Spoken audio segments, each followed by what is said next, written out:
Simple past tense का एक rule हमें बताता है कि whenever you make a polite request, हमें यहाँ could या would का यूज करना पड़ता।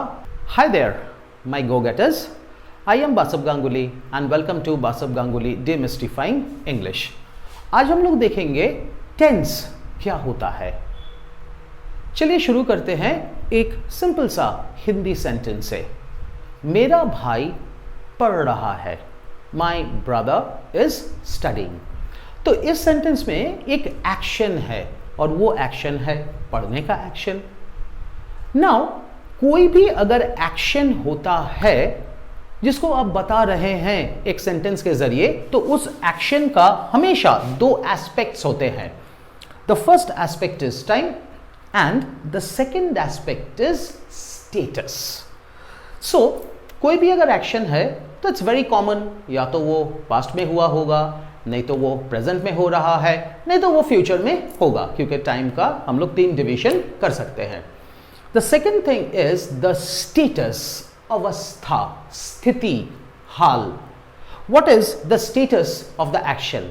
एक्शन आपका हो चुका है, ना एक्शन आपका अभी हो रहा है, ना एक्शन आपका डेली होता है, ना एक्शन आपका पास्ट में स्टार्ट हुआ और अभी भी चल रहा है, ना एक्शन आपका फ्यूचर में होता रहेगा, ना कि एक्शन आपका फ्यूचर में एक पर्टिकुलर समय से पहले हो चुका होगा।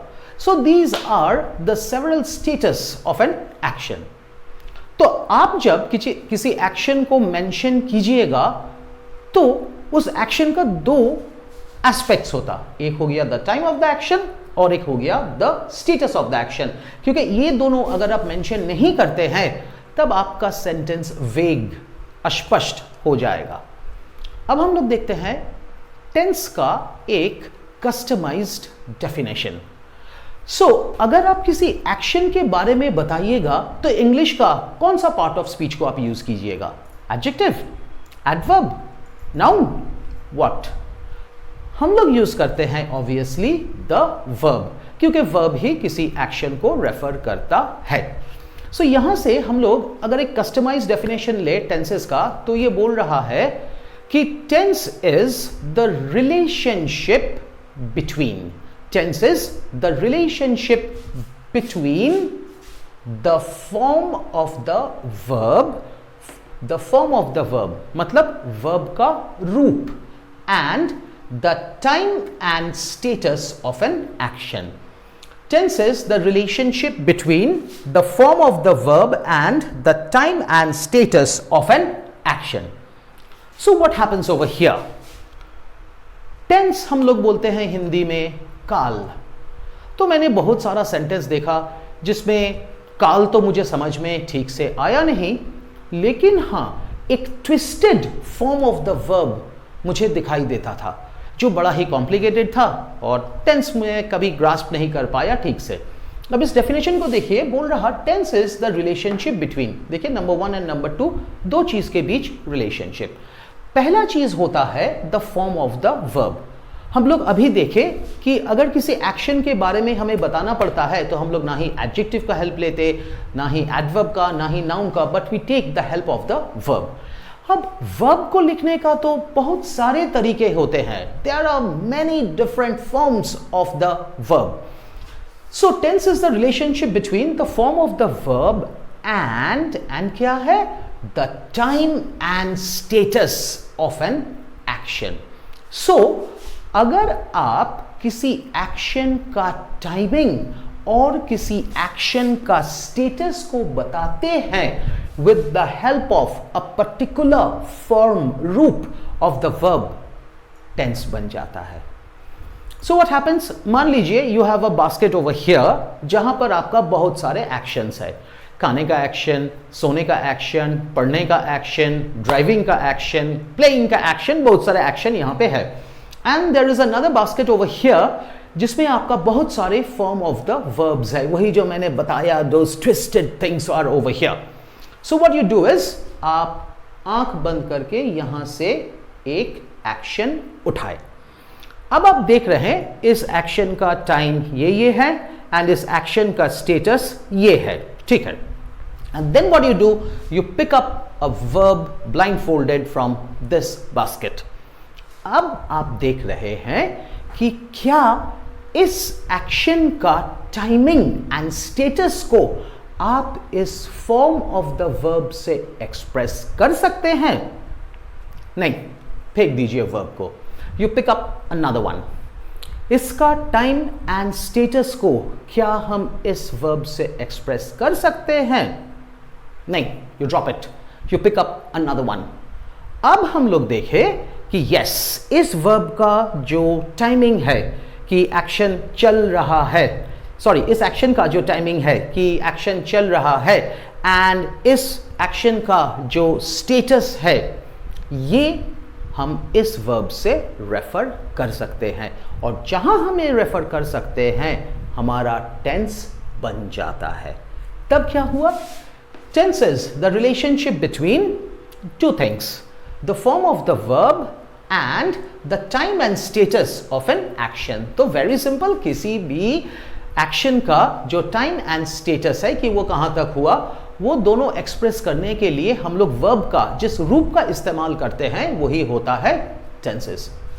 But 1 minute, how do you know कि पहला वर्ब टेंस नहीं बना पाया, second form of the verb tense नहीं बना पाया, लेकिन third form of the verb tense बना पाया? How do you know that? Very simple, आपको टेंसेस का एप्लीकेशन आता है. That's why you can say that so easily. अब हुआ क्या, मैंने ये ता, ते, ती फॉर्म से टेंसेस सीखा था. Now let me assure you, अगर आप ये ता, ते, ती फॉर्म से टेंसेस आज भी करते हैं तो ये आपको कॉम्पिटिटिव एग्जाम क्लियर करवाने के लिए काफी नहीं है. Let me site an example. मान लीजिए आप कहीं लंच पर या डिनर पर किसी के साथ गए हैं. अब टेबल पे आप लोग बैठे हुए हैं and you need a bottle of water जो कि थोड़ा सा दूर है आपसे. तो आप किसी को हिंदी में बोले कि थोड़ा पानी का बोतल बढ़ाइएगा, लाइक दिस. अब इंग्लिश में आप क्या बोले? Pass the bottle of water. Wrong, wrong, absolutely wrong. Pass the bottle of water ये हो गया एक कमांड, और जब आप किसी से मदद ले रहे हैं तब आप उसको कमांड कर रहे हैं. इतना भी मैनर्स आप में नहीं है, ये गलत है. तो वहां सिंपल पास्ट टेंस का एक रूल हमें बताता है कि whenever you make a polite request, हमें यहां कुड या वुड का यूज करना पड़ता है. तो वहां आपको बोलना चाहिए could you pass the bottle of water, interrogative sentence. एक क्वेश्चन फॉर्म में could and would interchangeably use होता है. जब हम लोग पास्ट टेंस सीखेंगे तो ये रूल सीखेंगे. नेक्स्ट व्हाट हैपेंस, कोई ये रूल सीख गया कि whenever you make a polite request, form an interrogative sentence, एक क्वेश्चन जो भी बोलिए और उसमें आप कुड या वुड का यूज कीजिए. Then that person goes for another dinner और लंच समवेयर विद समवन. अब वो बोल रहा could you please pass the bottle, could you please pass the bottle, या would you please pass the bottle. Again हो गया. Why? could या would के साथ कभी भी please नहीं चलता. The statement becomes redundant, it becomes superfluous, there is unnecessary wordiness. अब जरूरत से ज्यादा बोल दिए. एंड बिलीव मी, ठीक यही चीज पूछा जाता है इन कॉम्पिटिटिव एग्जाम्स. यही चीज, टेंसेस का जो डिटेल्स है वहां से आपको क्वेश्चन फायर करेगा. दैट इज वाई टेंस जानने के लिए आपको ये जो 12 टेंसेस है आपको जानना पड़ेगा इन 12 टेंसेस का एप्लीकेशन.